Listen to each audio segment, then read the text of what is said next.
Good afternoon, Dr. Mofokeng. I am very, very honored that you took some time this afternoon to have a chat with me. So, like I said, when I invited you, actually, the purpose of these conversations, which I'm envisioning to be a series of different PhD journeys, but the purpose behind these conversations is for us to archive and have these conversations as archives that current postgraduate students may find beneficial and useful to help them navigate postgraduate studies, which also happens to be the name of my channel, Navigating Postgraduate with Sims. So I thought about this PhD journey series to have it as a vodcast in this form so that we have them. And like I said, then we can archive them so that they live on the interwebs for forever, actually, right? Unless, of course, you one day ask me to just take it down for some reason, which I hope is never going to be the case. But I'm really thinking it will be exceptionally beneficial to archive these conversations for current postgraduate students to look at the postgraduate journey differently and not to approach it as this incredibly daunting experience that a lot of postgraduate students actually dislike, which we can see ourselves also as supervisors. So thank you so much for joining me for this conversation. I'm hoping we have just a free chat and we can just sort of have flexible discourse to bring up interesting insights about your journey. And of course, we'll speak about your PhD study as well, so that postgraduate students could draw some insights in terms of how they could approach methodologically, theoretically speaking, and so forth. But before all of that, I just wanted to say a massive congratulations. You graduated with your PhD. Wanted to know, how does that feel and what does this mean to you? Prof, thank you so much for the invitation, and I'm just honored really to be one of your first guests. I think it's such an important... My very first guest, actually. My very, very first guest. What an incredible honor. Thank you so much. This is such an important conversation to have because I know just how difficult it is to get started in the PhD journey, postgraduate journey, period, even with the master's, it would be the same thing. And we have this idea that this is this massive mountain that you can never climb. And I mean, the numbers are there, also the statistics are there. Over 90% of people who start their PhD do not finish it. So I think we need as much assistance, as much advice as possible, open conversations to demystify the journey, and also to inspire, and also to make it look fun, because it really is fun. You're asking me how it feels like. I'm still on a high. I still get surprised when people call me Doc, or they say Dr. Mofokeng. I'm like, oh, by the way, that's me. But I mean, there's a huge sense of accomplishment. There's a huge sense of relief that finally it is done. I can tell you that when I started this journey, I thought it was going to take 2 years to do my PhD. It took me double the time. It took me 4 years to complete it. So it has been an incredible journey, life-changing. I have taken up different habits and characteristics. Some of them I wish to shake them off. Like lack of sleep. I need to adjust to the fact that I can wake up at 6. I still cannot. I still wake up at 3 to read and to write.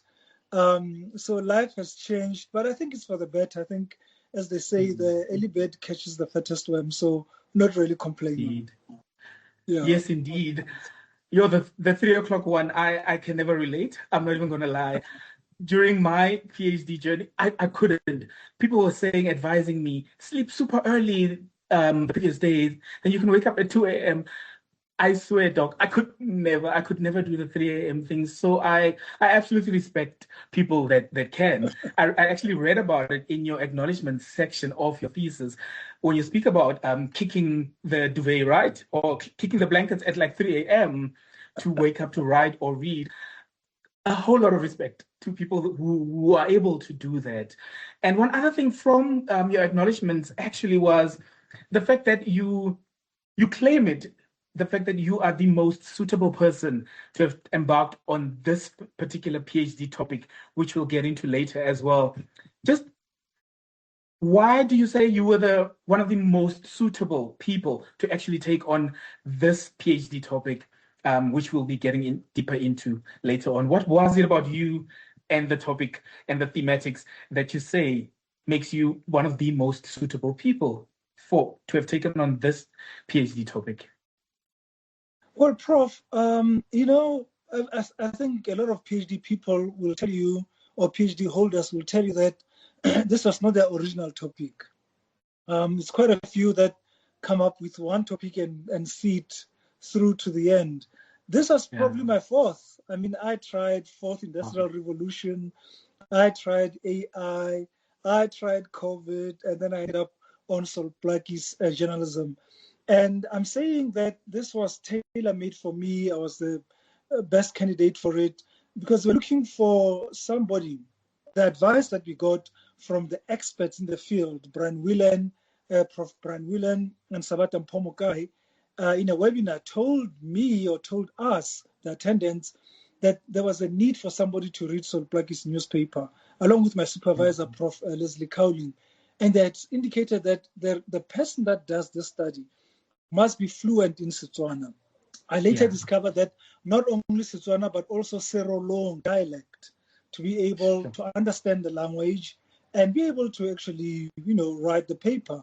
And I enjoyed it so much because it reminded me of my journalism. I remained curious. I remained interested.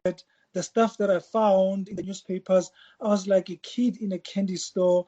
I felt like I was in an antique store, finding all of these beautiful items, trinkets, forgotten stuff, and things, the heirlooms that come from rich people and whatever, something like that. It felt like a hobby to me. I really enjoyed my approach in terms of data gathering, reading. I read all 283 editions of Solplaki's newspapers, and that's about 2,500 pages, single files. But it never bored me. It never felt daunting. It never intimidated me. I was, in fact, waking up, looking forward to seeing what I'm going to discover, what am I going to read, who am I going to encounter, which story am I going to come across. So the PhD journey was fun in that sense. I really enjoyed that experience of discovery, the excavation of this knowledge, these stories that were written over 120 years ago. And here's somebody reading them 120 years later and finding this gold that is going to turn into something relatable and relevant to an audience of the 2020s.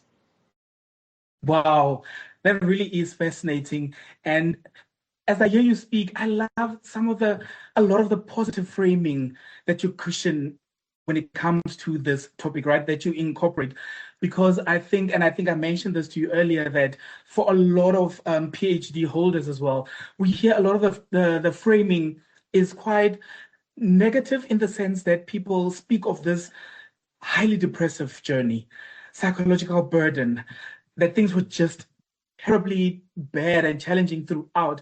And when I hear you have these positive framings about your journey through the PhD, it first of all affirms me as well with my personal journey, where a significant part of it for me was such a beautiful journey.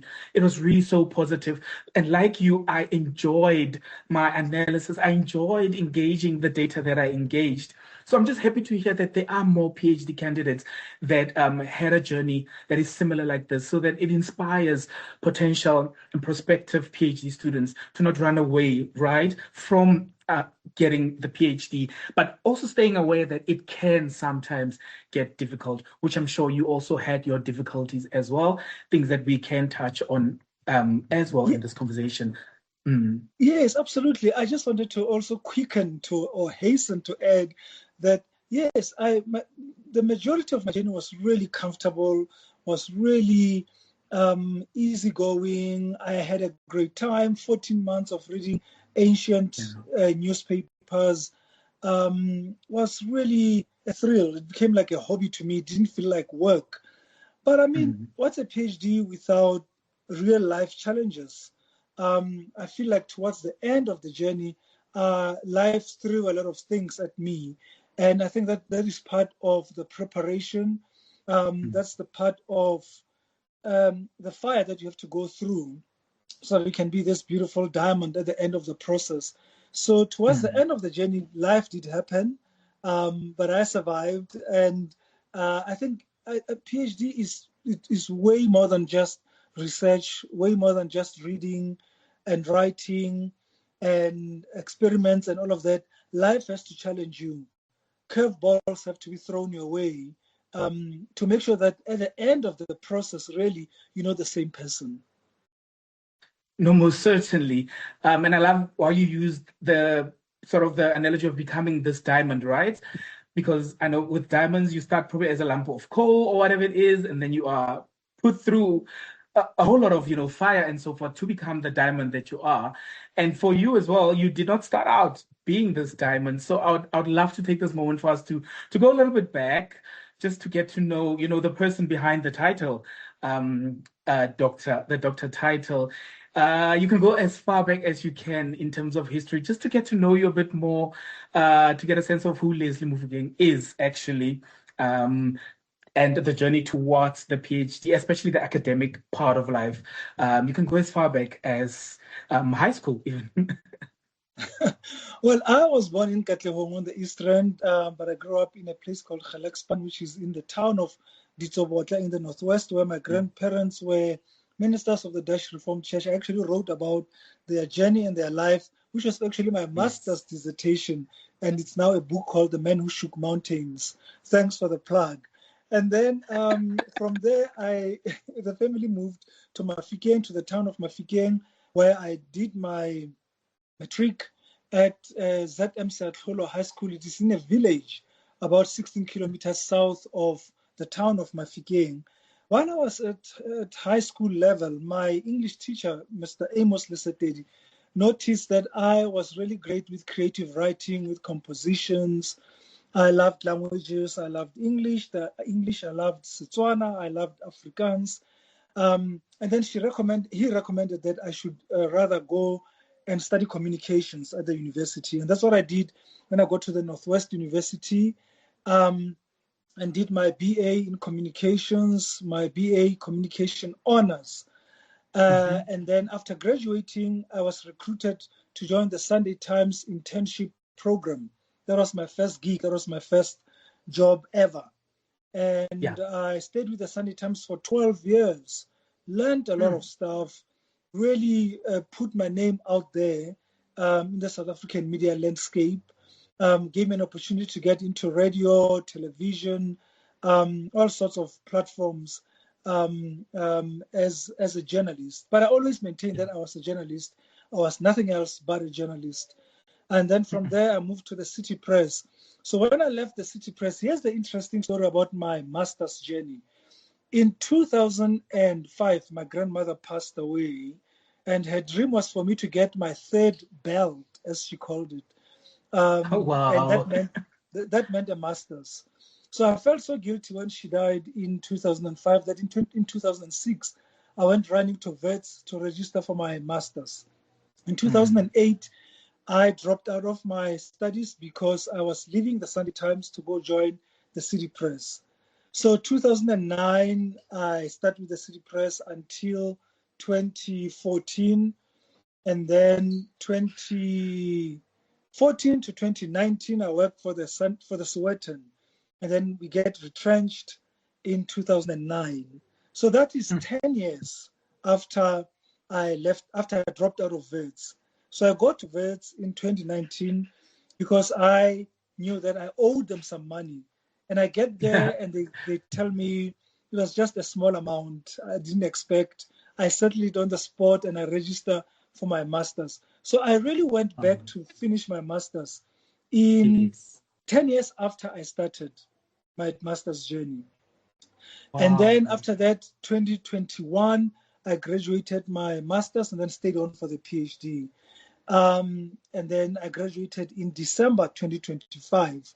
So for the past 6 years, all I've been doing is just studying, reading, Wow. waking up in the morning, writing, submitting stuff, attending conferences, taken out of your comfort zone, meeting academics, the imposter syndrome. I don't know if you can see the bags under my eyes from 6 years of studying. Actually, no, I can't. There are lines everywhere. No, I tell you. So it has been a journey of resilience, I'd like to think, and determination. I'm so proud that I didn't disappoint my grandparents. My grandfather, who passed away in 2009, always said that I must go to study at Wits. He comes from a rural village in the Free State, not even a village, a farm. We are farm people who worked in the farms, if you know the history of the Free State and black laborers. We come from that kind of background. And my grandfather came to Johannesburg, was the first one in his family to be literate, and went to Tabanchu to study up to standard 6 at Moroka Institution, as it was called at that time. And then came to Johannesburg to work as a laborer. And I can imagine him being in the city and seeing this university and hearing that Mandela goes to that university and seeing all of this prestige that Wits came to represent. And I'm sure he said one day one of my children will go and study there. So when I was in primary school, he used to say, you must go to Wits, your mother must take you to Wits to study. And it never happened because I ended up at the Northwest University at that time. And for me to look back and say that I not only studied at Wits and earned my PhD, but I actually even lecture at Wits is such a story of inspiration that it actually gives me goosebumps. I wish that I hope that my grandfather and my grandmother can see what has become of me and the journey that I have embarked up to so far. And not only them, but the village that I grew up in. I mean, it only got electricity in 2000, in the year 2000. Oh All the time while I was a student, we used candles, we used paraffin lamps. We didn't see anything wrong about it. My parents lived in Johannesburg. I used to come to Johannesburg for holidays, but I never really wanted to stay in Johannesburg full time. I really enjoyed the village life. So in the core of myself, my essence, I really am a village boy. I really enjoy the tranquility of the village and the peace that it brings and just the sense of community and all of that. So that is really my journey in a nutshell. There's so much more that has happened in between. But yeah, I started in 2019 with my master's, and here we are 6 years later, sitting with my PhD. Which really such a fascinating journey as well. And I was listening and thinking, I wish I had such a significant story behind why I ended up at Wits, because I did all my qualifications at Wits, but I unfortunately don't have such a significant story like yours. Mine was just like, I need to get out of the Free State. I want to go to that university that is on TV because Wits used to feature on Home Affairs and on Yizo, I think at some point. So I was like, I want to go to Wits of the TV. That's basically part of my reasons. So, but I love that you have such a significant story behind. That's too significant. That's LinkedIn. Fascinating. The power of media and the power of determination. You saw that, you got inspired, you went for it, and you got it. All your qualifications at Wits. That's huge. Wits for life also. Thank you very much. But we know it's not about me today. It's about you. And thank you so much for that lovely historic background, right? Which brings us now to the point of the PhD. And this is a subsection of the conversation I call when the seed was planted, right? Us getting a bit of just a bit of a breakdown of some of those events that led to you doing the PhD and choosing the topic that you chose. Just in about 5 minutes or so, on your side, what were the significant events that have led to you doing the PhD at Wits, but also then the topic that you chose to do? People, moments that were significant towards that decision. Okay, Prof, let me try that. You said 5 minutes. Okay, let me see. Yes. So I felt like an underachiever for the longest of time. I had an honors degree. I was working for all of these newspapers. I was appearing on TV, on radio, and all of that. And doing all of these things, and everyone used to think that I was successful, and I hated that that word, We successful. I never did. thought that. We really did think you were successful. You No, penned a lot of creative writing that we enjoyed. So I think, yeah, you can't blame us. We really thought everything I, was I, excellent on your I side. did. Thank you, but I didn't feel that way. As I said, my grandfather was the first in his family, in the 1930s to Yeah. be literate, to study up to standard 6. A generation later, his son was the first one to get a PhD in the Netherlands in theology, Wow. Professor Takatso Mofokeng, who is a respected Oh, black yes. theologian. He's still around, Yes. my uncle. Yes. And then came my generation, and we didn't even have a master's graduate in our generation. And I felt so bad about that. I felt like we let the family down because we were a family of education and church. So for the longest of time, I just felt like I'm not fulfilled. I haven't scratched, my full potential. I'm not doing enough. So I think I put myself under pressure to honor my family history, first and foremost. But it was also going to happen on my own terms, at my own time and my own pace. So it so happened that I went to do my master's degree, and I was inspired by the journey of the master's. It was not an easy one, going back to school after probably 15 years after honors. Was intimidating. It was really hard, but it toughened me because it showed me what was possible, and the fact that I shouldn't back down and that I should pursue this, because it really inspired me. Really, there's something about research that sets your soul on fire. Discovery of new information, this excavation that happens, this knowledge, but also you must be naturally curious so that you can satiate the need. Yes. So Yes. I chased after a PhD because of that. And then I also had people in my life who made it easy for me. I mean, there are people that used to call me doctor, and it used to embarrass me. I thought, I want to be the next Paulo Jordan. I better go get a PhD and not be called doctor when I'm not a doctor. I don't want to be called a doctor when I'm not a doctor. And so some of those things pushed me towards the journey of the PhD. Now, coming to the topic, when I started thinking of the PhD, I thought I was going to do something on AI or the fourth industrial revolution. I actually had conversations with people on the fourth industrial revolution. I also thought I could do something on COVID-19 because my master's journey happened during COVID, 2019, 2020. And at the end of mid-2021, that's when I had to choose a topic. And I said, I'm going to do COVID-19. I submitted my concept paper, already started my literature review. I had read probably 10 books on COVID-19. I was doing this thing. And then there was a webinar. There was a webinar that was hosted by Professor Brian Willen and Sabata Mpomokai, who are the authorities on Solplaki. Prof. Brian Willen has been at it since the 70s. And Sabata for many, many years has published so much.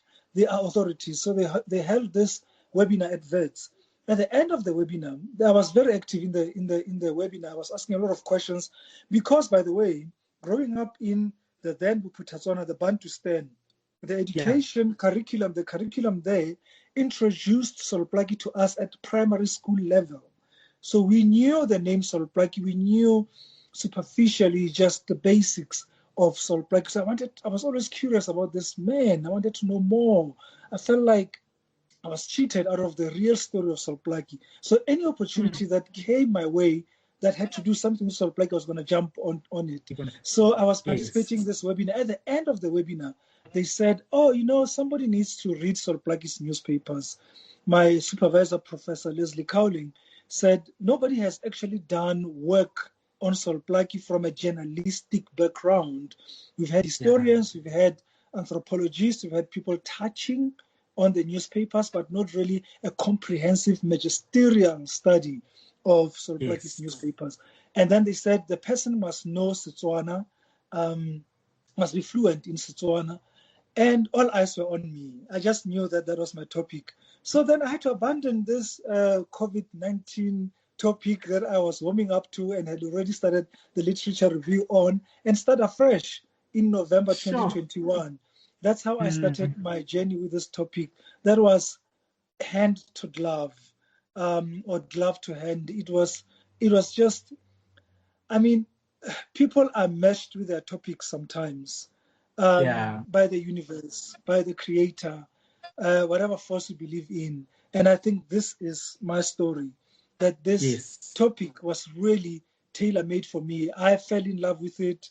I have so much more respect and understanding of Sol Plaatje, and not only Sol Plaatje, but the Black communities, the Barolong, the Mofokeng audience, the Tabanchu audience, what was known as Lehatsi Jatsirelecho, which is Protectorate, which is today Botswana. These are the audiences. This is the constituency that Sol Plaatje serviced. And reading about, they say journalism is the first draft of history. Reading these articles, reading these letters, and seeing their beliefs, their fears about this colonial dispensation, this government that was being imposed on them, made me respect them so much more. I just feel like a lot of people like to quickly say that our forebears did not do enough. They didn't fight for the land. We lost the land and all of that.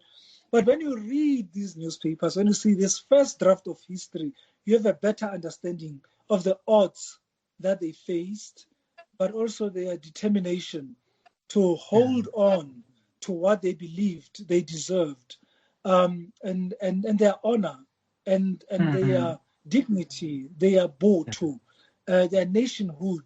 Let me leave it there. I think it's over 5 minutes, Prof. Thank you. And that's absolutely okay. I enjoy hearing these stories. Like I said, they just humanize the PhD journey in ways that I think will inspire current PhD students that might feel stuck, or they might feel like they're supposed to go about this journey in a particular way, which oftentimes is almost this robotic kind of way where you have external expectations of what the PhD journey should be. So we are trying to just humanize the journey to show that the inspirations were these, human inspirations behind this topic, that then becomes this PhD thesis. Yes. If you allow me, apologies. I have just remembered that when you spoke about the people that inspired the journey and all of that, and I mentioned COVID-19. So during COVID-19, Professor Motsweding ran a series on Instagram about research. Yeah. And I happened to see the very first post. So I stayed with her from the first episode till the end during COVID-19. And what that series did to me was to demystify the university and to demystify postgraduate studies and the PhD. I must say that a few people have inspired me the way that Professor Motsweding did.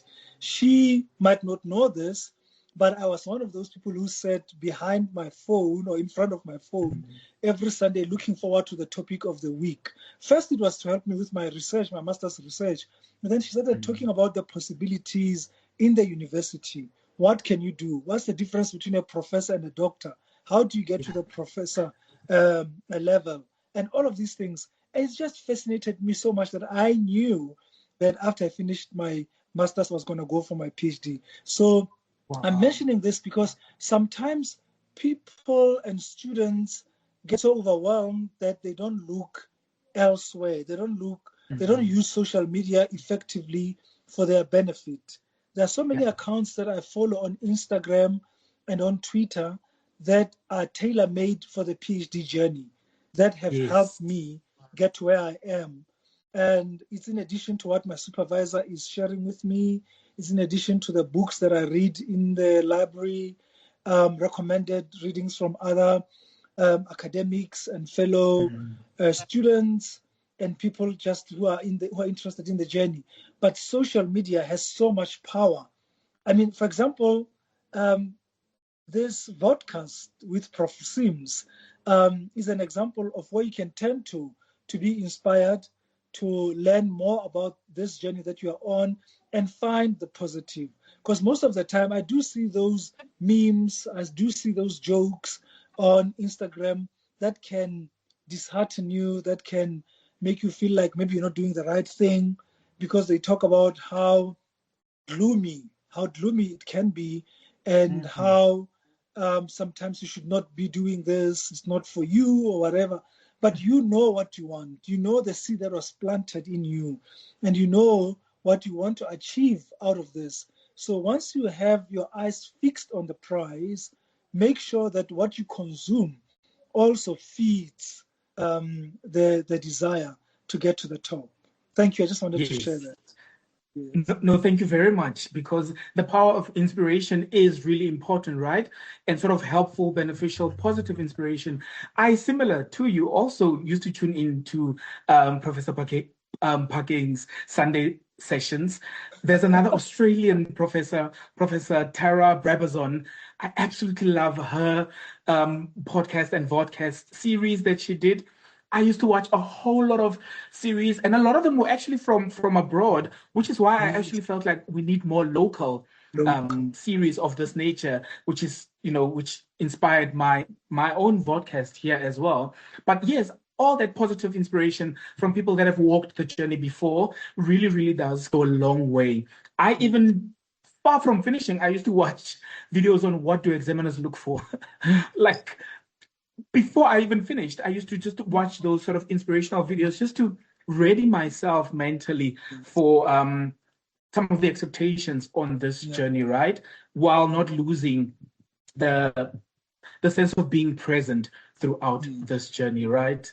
And speaking of being present as well, I'm going to ask you to walk us through the PhD in, but you can always tackle it the way you want. I would just love for us to touch a bit on, well, the topic itself, which you have now introduced us indirectly to through this conversation thus far. But if we could also touch a little bit just on the context of the study, just a bit of context and background, and we'll get a little bit to methodology as well, or you can weave that into the discussion as you speak through context and background as well, because now we know the inspiration of the study.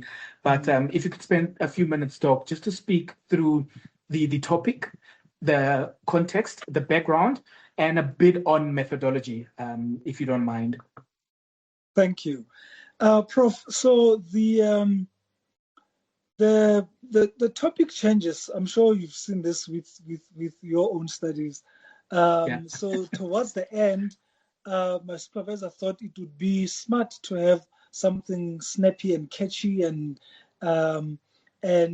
sort of to lighten the heaviness of academic speak. So in the end, the sort of prelude or the pre, whatever you can call it, is Solplakis Inc. It's Solplakis Inc., a study of Solplakis newspapers and the form of Solplakis newspapers and how they convened the Setswana public sphere between 1901 and 1915.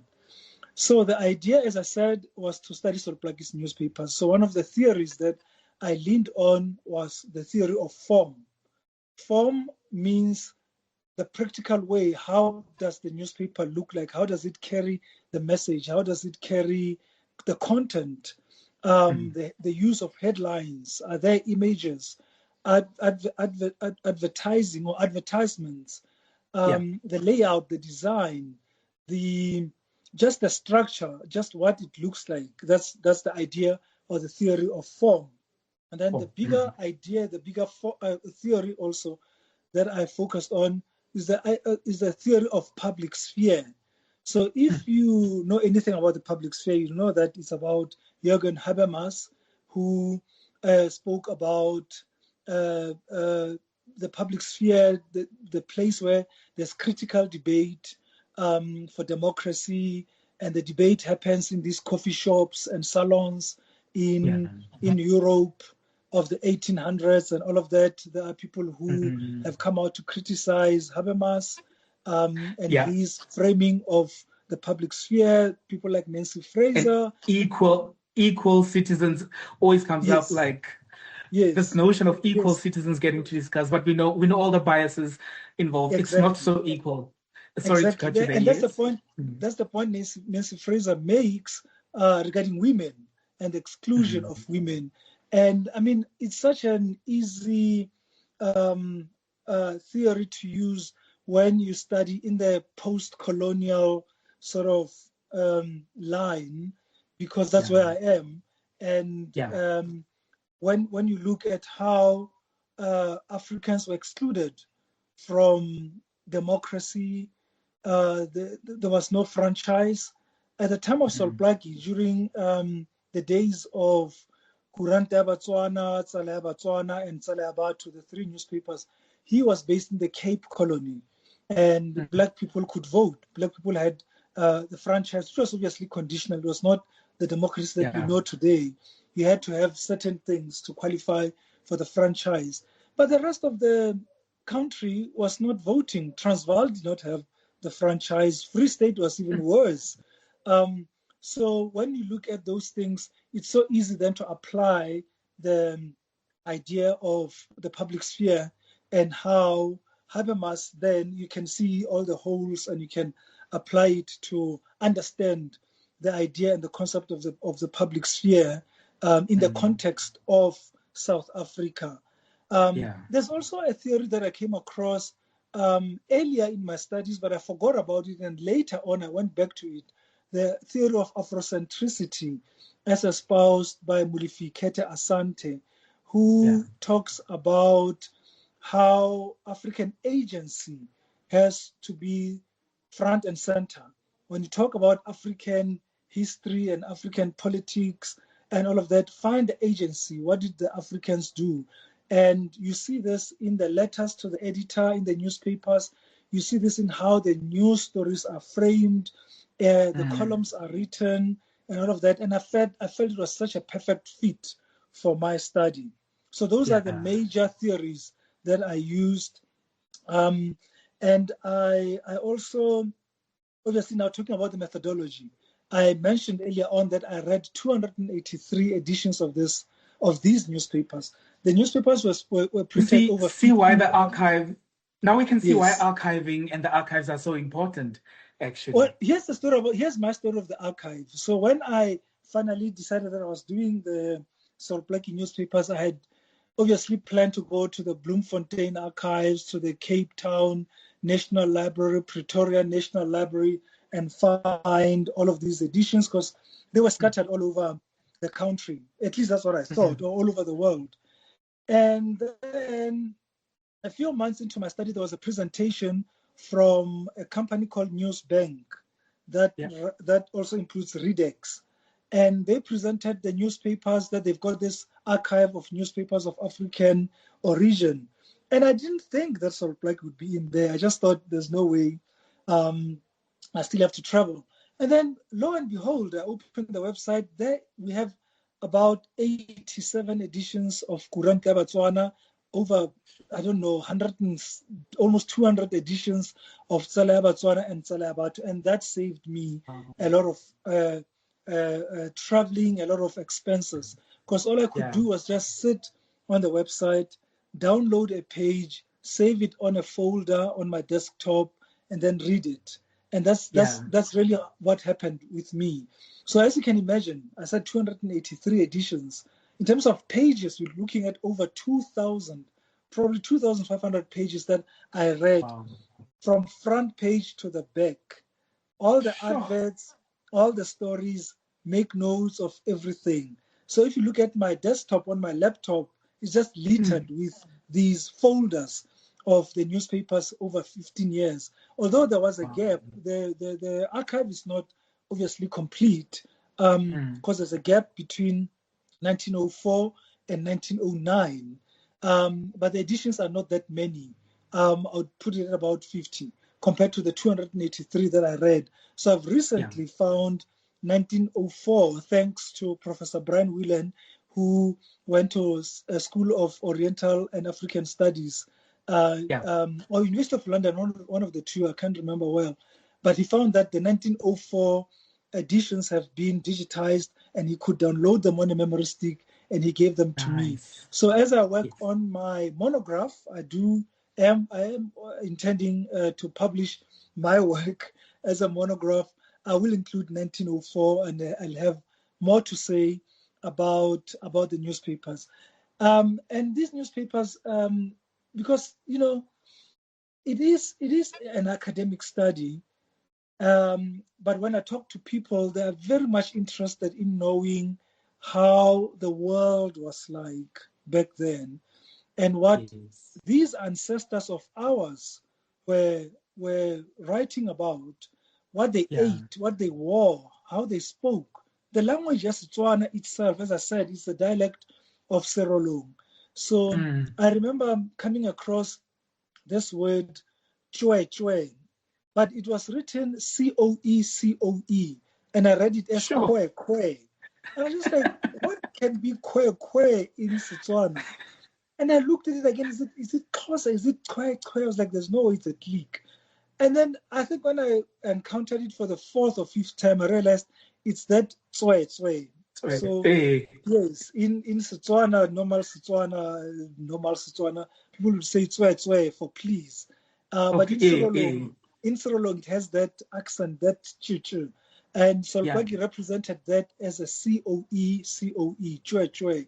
And this is significant because Solpagi was the first African to serialize his language. The language of Setswana was first written by Robert Moffat in the 1820s. And there are so many errors that were committed, orthographical errors. For example, the place is not Kuruman, it is Kuduman. The desert is not Kalahari, it's Kalahadi. The town in the northwest is not Mariko, it's Madikwe. So when you study how the missionaries interpreted the language and how they represented the language in writing or in print, you can see all of these orthographical errors that got in. And it's because they did not study phonetics. And this is the point that Solplak himself makes in his 1916 edition called Setswana Proverbs and their European equivalent. And he talks about how, I think it's the other one, it's the other book, it's called the Setswana Reader, that he wrote at the University of London with Professor Jones, where he says, had these missionaries studied phonetics, they would have been able to interpret the language that they were hearing properly and write it properly, and know that the D is a D, is not an R.